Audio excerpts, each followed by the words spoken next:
Hola, el día de hoy vamos a elaborar un plato típico de la costa, el caldo de bolas, para nuestra materia de cocina nacional. Acompáñame. De mis emplas tenemos cebolla, ajo, un atado de culantro, sal, paprika, pimienta, comino, orégano, laurel, arveja, zanahoria, col, papa, huevo, carne molida y 4 verdes, picados y cocinados 2 y 2 rallados finamente. Para nuestro caldo vamos a hacer nuestro refrito, en el cual vamos a agregar achiote, la cebolla, el ajo y vamos a sofreír. Una vez ya hecho nuestro refrito, le vamos a agregar fondo de res y vamos a dejar hervir. Una vez que esté esto ya hirviendo, le vamos a agregar la ramita de culantro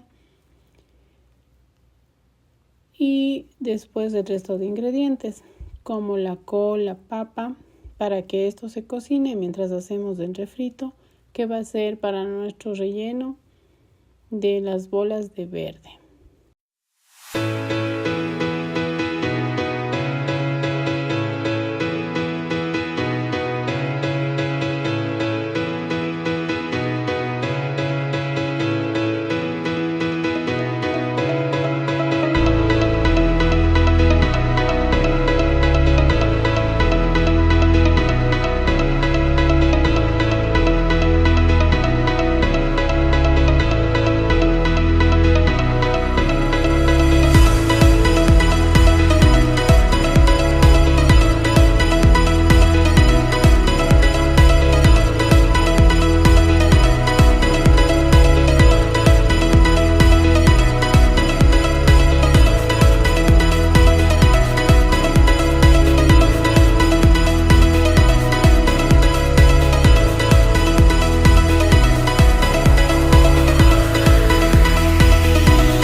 preparación del caldo de bolas. Espero que les guste y disfruten de este plato.